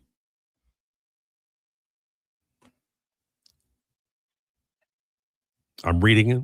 I'm not reading them out loud. Lowetide with redemption. Will there be a good over a Vegas winning with Carter Hart lifting the Stanley Cup? Well, John, the Carter Hart story is like this. The trial went on. The verdict came in. Carter Hart signed a contract with Vegas Golden Knights. The NHL approved the contract, and now he's playing in the league. So there are many people who disagreed with it and still talk about it. But that went through. Carter Hart is, I think, one of the key reasons why the Vegas Golden Knights are where they are. And I think each community has to, the teams in each community has to, evaluate that based on, their own season ticket holders and their needs. And what I don't like is when we compare one thing to another, and we say, well, this happened, so it justifies this. That's a slippery slope. And I've said before, and I'll say it again, I believe in redemption, but I think if you look at the case that we're talking about, there was an opportunity. And so how many chances does an individual get? I think that's probably up to, the 32 owners in the National Hockey League and then the fan base. And we'll see how it goes. And the NHLPA. So I know people have made this point a lot today and yesterday about the Oilers being, I guess, a rehabilitation facility in respect to guys like Cassian, Kane, Perry, etc. Mm-hmm. But do we not think that this is not just rehabilitation? Like, to those guys, these are all kind of different examples, right? Sure. Like Cassian, that was addiction, right? And that was, a tough setting. Corey Perry, that was a man who, I guess you'd also chalk that up to addiction and then a bit of a tough choice with a team personnel. Mm-hmm. And Evander Kane, that was just a whole bleep storm. right? Like there's kind of a lot of everything going on there. It was one of the most confusing set of issues that I've ever encountered for an incoming player. Yes, absolutely. Like it's just those are second chances. And for those players, like those are different sets of situations and those are different sets of second chances. This Mike Babcock thing, it's not a second chance. It's a fourth chance. Well, and it's also like, you know, the idea that people can't recognize somebody who's, you know, genuinely sorry and expresses that, I think misses a lot of the really important part of a story. You know, everybody makes mistakes, and sometimes you lose a career over it, and sometimes you don't, and sometimes you earn back the respect of a community when that community was shocked by what occurred and the reason that you were in the newspapers. And I'm not going to mention names because I don't think it's appropriate, but there are people in the hockey community who went through some very difficult times and did things that they paid a penance for, and then came here to Edmonton and had great success and became model citizens. And so I think that it is very important that we make the point that each situation is an individual one. And when you text in and you say, you know, this thing is the same as this, I don't know that you've read everything. I don't know that you know the backstory. And I would encourage you, if you haven't read the backstory, it's not an easy read. Trust me, it's not an easy read. But I would encourage you to do it because it's also important that we remain informed about these things. This comes from Jeremy. If you're weak, you shouldn't play sports. And if you're a rookie and you work hard and you give it your all, then what? You think Babcock goes after players that are playing their hearts out? Like, come on, man. Well, Jeremy, first of all, weak is a word that I don't like to use because very strong, gigantic men can have mental health issues and women, mental health issues and things that are difficult for them to overcome. We live in a society that has all kinds of issues, whether it be gambling or alcohol or drugs or just simply, you know, a mental health issue from being bullied or whatever the case may be. And we have to be a caring society. We just have to. So when we use the word weak, Jeremy, I think what we're doing is we're making the individual's suffering or difficulty appear to be less than it actually is. So I don't like to use the word weak. I think that's the incorrect word. I wouldn't use it. I would say that people suffer and they have difficulty. And the most important thing we can do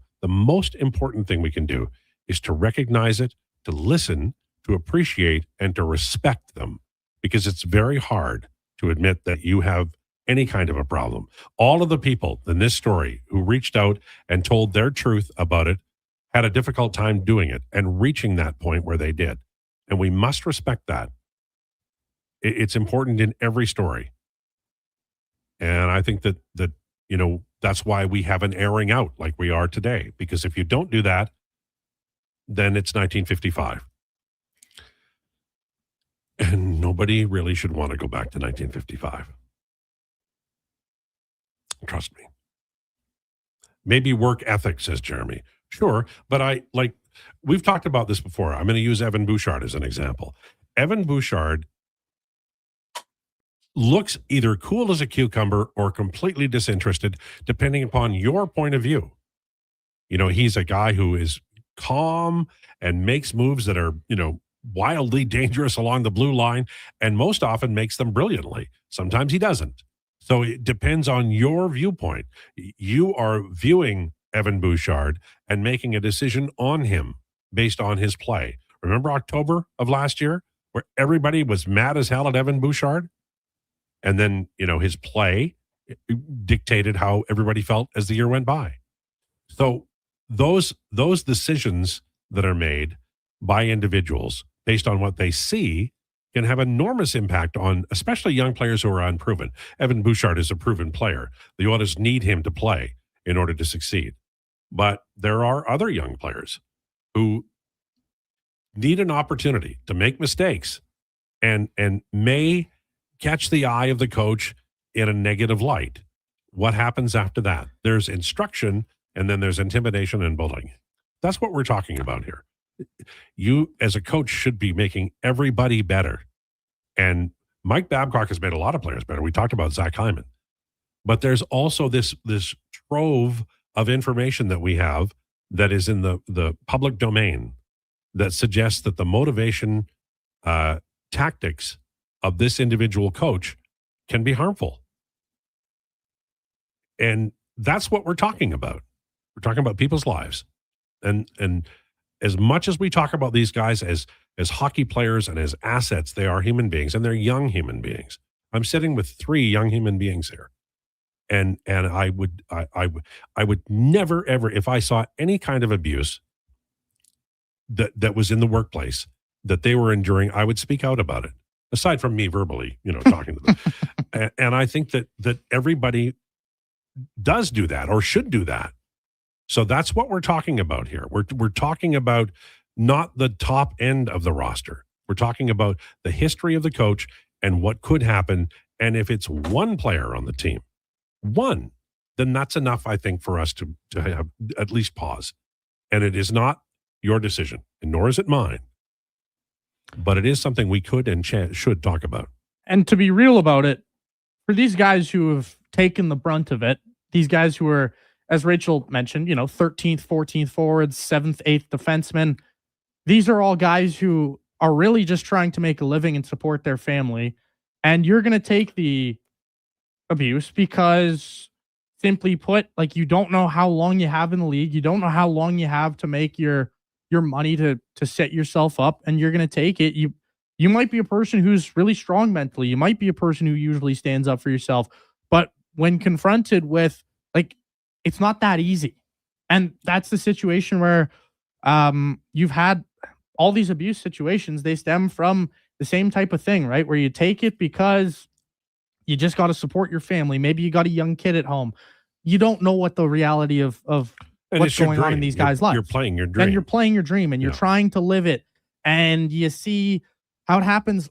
Like, we can all say we would do this and that in those types of situations, but when you're confronted with it, I bet you wouldn't be that big, tough, strong man who you think you are. You would probably just try and get through your dream. You'd try and help your family out. And another point that we should probably touch on is, because I've seen this a lot. I know we got to cut to break pretty quick here, but some people believe that, personally, if the team has done their due diligence, this is coming from Bob, and the leadership group is good with it, then who am I to judge? Well, I think that because the leadership group in previous stops was not impacted by this, then it's fair for us to ask the question about, we're talking about somebody who's vulnerable here. I don't know who it is. We won't know. We may never know. But I think that it's worth having the conversation. And since the news is out and it is not complete yet, the NHLPA still has to say what they're going to say, then I think it's fair in this little window of opportunity to have the debate, which is what we're having. Army Daryl says, no problem with Babcock. This heartless team needs a kick in the ass. Go for it. Support abusers. There are going to be a lot of differing opinions, and we share all of them, but I would absolutely not agree with that comment. Yeah. Hey, you know what? If you want to support an abuser, that's your prerogative. This is going to be a fractious few weeks. I imagine the Oilers are planning to make this announcement in the next week. Probably, but we'll see what happens at the NHL's. Yeah. And we're going to put it to bed because we have declinations on the way. What is our subject matter, sir? We today are going to, we almost changed it on the fly, kind of, not really, and then never talked about it again, but we're going to be doing Heat Check Ice Bath. Okay. Of the week. Yeah. So who's going first? I always go first just in case someone so steals what I have to say. I can't risk that happening. I can't let you get close. That's we're a joke all for all my searching for MMA ice fans. baths, the three of us. All right. It's okay. Don't worry about it. All right. Lowdown with Lowetide brought to you by Wolf GMC Buick on Sports 1440 and YouTube. Tee up at the 2026 Golf-a-thon presented by Popeye Supplements June 19th at Rundle Park, supporting the University Hospital Foundation. Play 1, 2, 3, even 4 rounds of golf. Go tracksocialclub.com. 60 years ago, we started selling trucks as Western GMC Buick. Today, we are Wolf GMC Buick. We're still located on the corner of 184th Street and Stony Plain Road with the same ownership for over 2 decades. Our customers have trusted our family-owned, community-driven business. And for that, we are thankful. If you're looking for a truck or SUV, pop in and one of our seasoned professionals will get you a great deal, hassle-free. Come trust our team at Wolf GMC Buick. Wolf GMC Buick. We're making it easy. Guys, there never seems to be enough time in the day, but you need to make time for this. Ken Franchek here. If you're 40 or over, a quick PSA blood test is crucial for early prostate cancer detection. The Prostate Cancer Center's Man Van is a mobile health clinic driving change for men's health. A few minutes could save your life. To get the Man Van out to your business or event, book today at getcheck.ca. Sports 1440 in West Edmonton Mall and Wetaskiwin. CKJR is a Stingray radio station. Download the free radio player app and listen wherever you go. This is the moment you become queen. On June 21st, the global phenomenon returns, only on Crave. HBO's House of the Dragon is back, and the war for the Iron Throne is about to ignite. Get ready for a new season of breathtaking spectacle, shocking betrayal, and explosive drama. You are the Queen of Dragons. You have an absolute power within your grasp. House of the Dragon, new season June 21st, only on Crave. Subscribe now at crave.ca. Looking for premium casino entertainment? Betway Casino brings you live casino tables, fast payouts, and the top game providers all in one place. If you're looking to play the Edmonton way, you're in the right place. So when you're ready for that premium casino feel at your fingertips, play the Edmonton way with Betway. Play responsibly. Alberta only, 18+. If gambling is affecting your mental health or well-being, 211 Alberta is here to help. Call or text 211 or visit ab.211.ca. Standard message and data rates may apply. Here's the Lowdown with Lowetide on Sports 1440. Presented by Wolf GMC Buick. We're making it easy. WolfGMCBuick.com.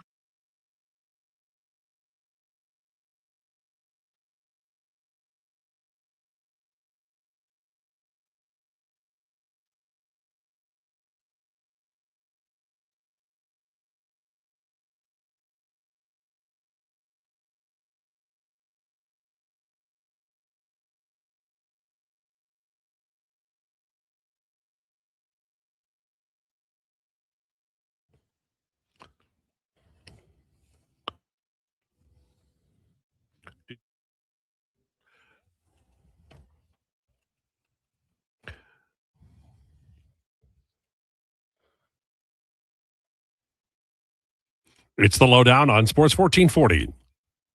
Brought to you by Wolf GMC Buick. On Twang Tuesday, visit them at wolfgmcbuick.com.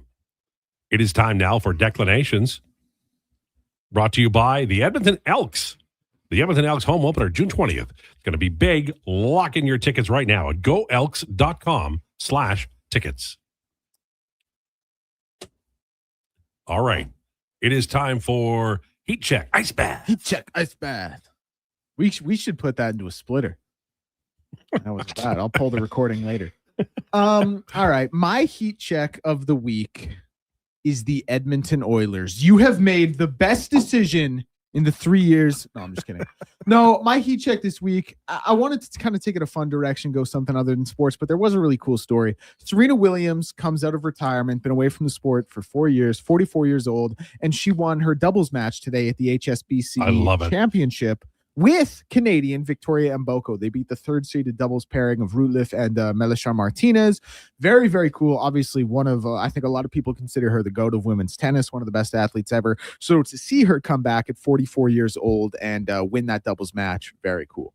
It's a great story, man. Absolutely. Great choice.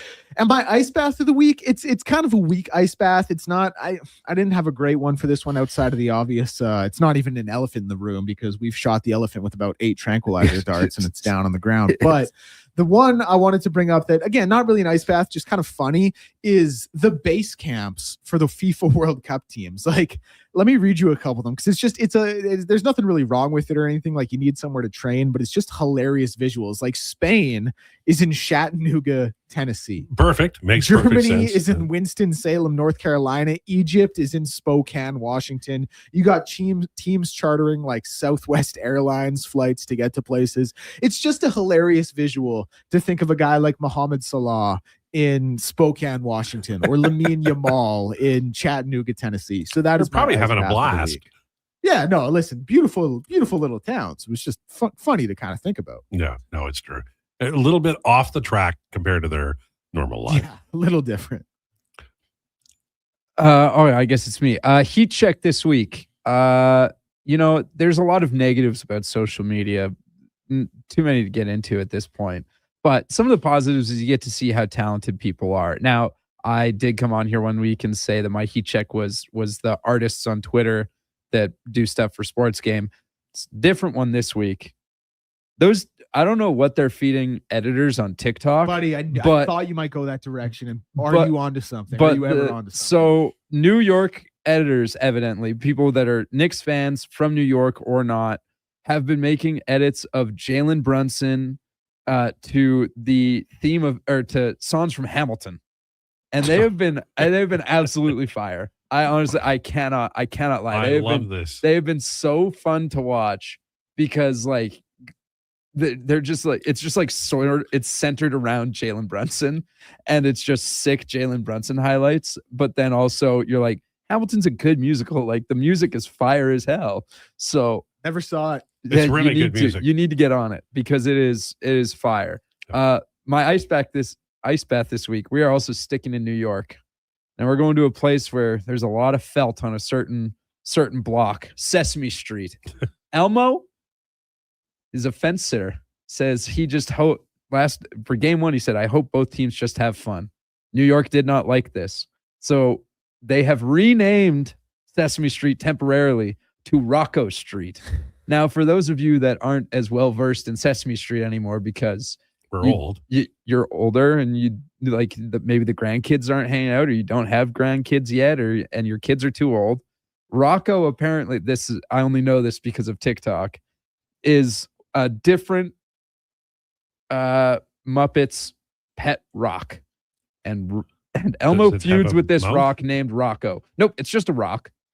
Like it is a literal rock, and Elmo hates Rocco.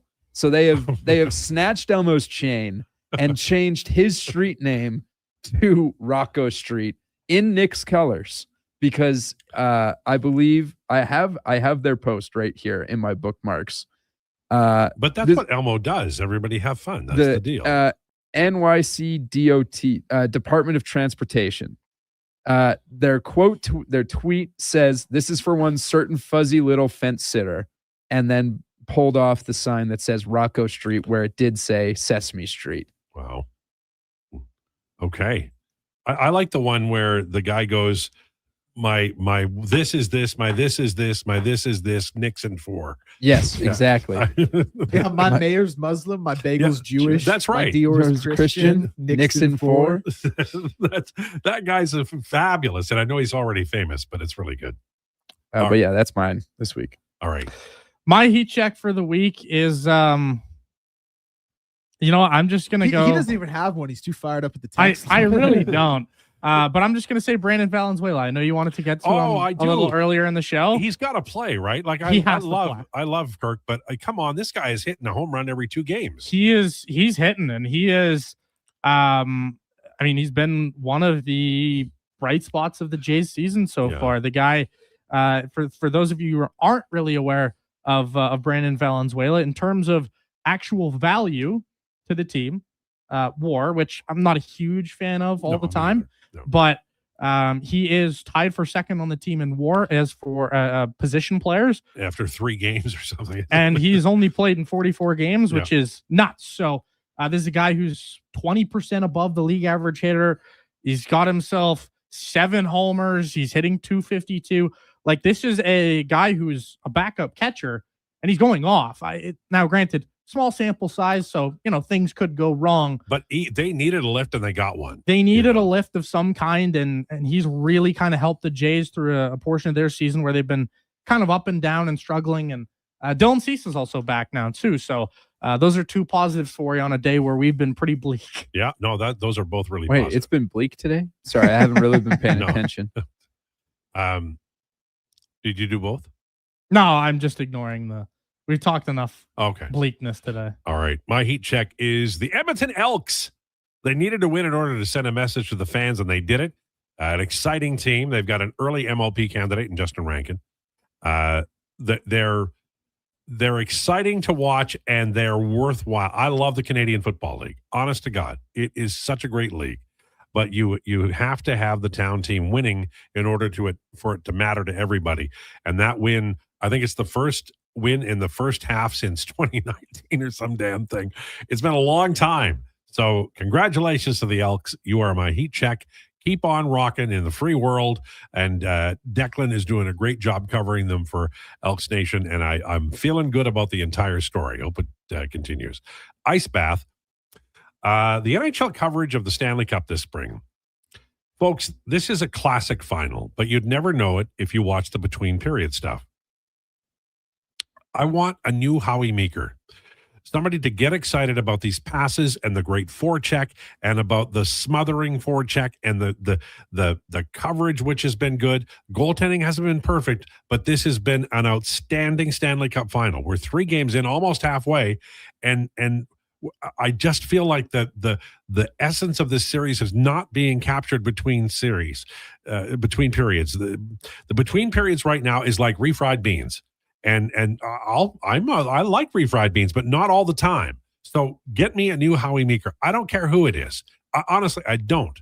I just want somebody to get excited about this series, talk about the passing, talk about the effort that's being put forth, and the brilliance of the Sissons pass, the back pass, that pass, man, put it in the Louvre.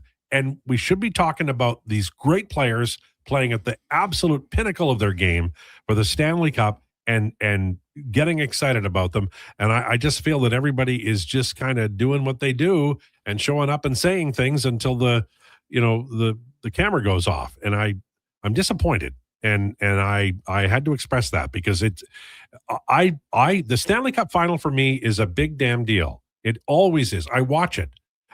When I was a kid in 75, when the Hockey Night in Canada credits stopped rolling, I missed it. I yearned for more.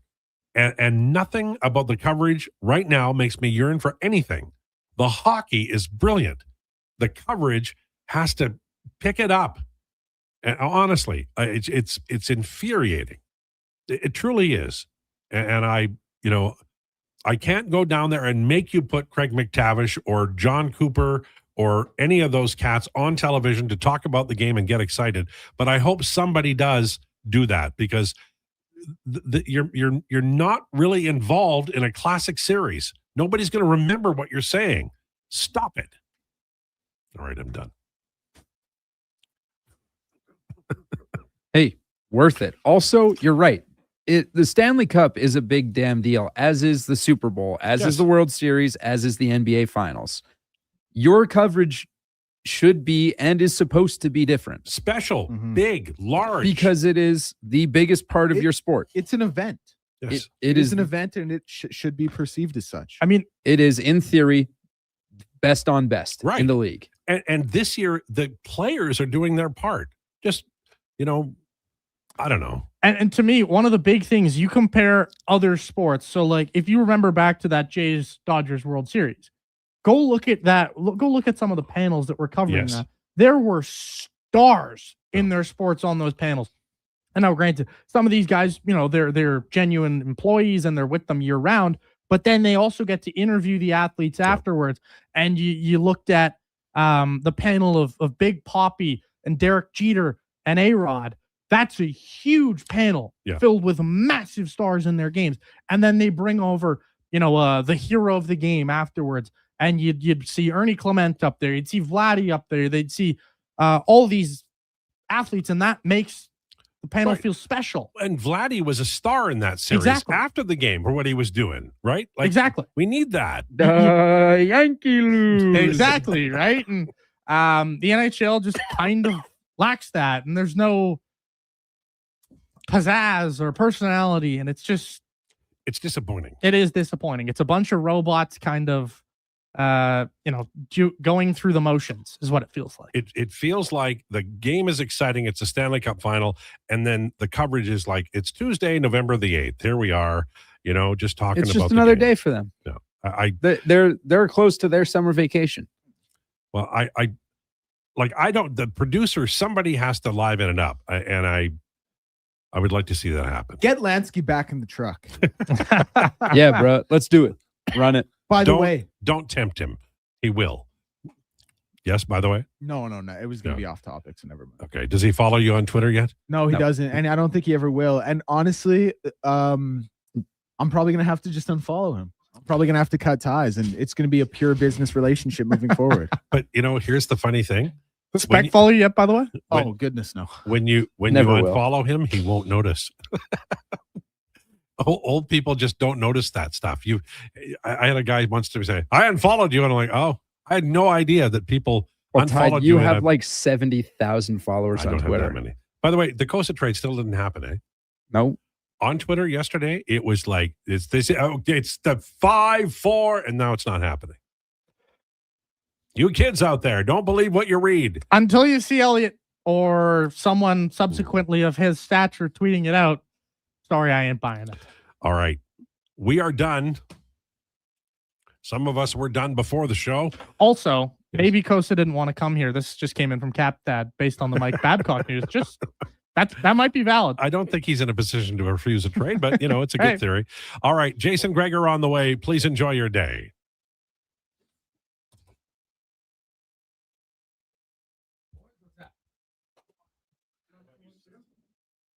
Brought to you by Sean Cunningham of Remax Real Estate. Get the home team advantage for your next move in the Edmonton area. If you're thinking about buying or selling a home, call or text Sean directly, 780-265-0165.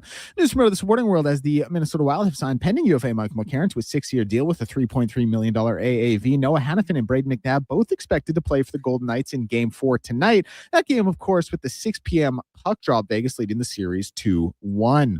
Edmonton Riverhawks will be in action playing host to the Victoria Harbor Cats tonight at 6:05 p.m. And in the MLB world, Mariners and Orioles getting the go at 4:35 to kick off the day's action. Blue Jays will be in action at 5:07 playing host to the Phillies with Dylan Cease on the bump. I'm Declan Krueger, and this has been a Sports 1440 update.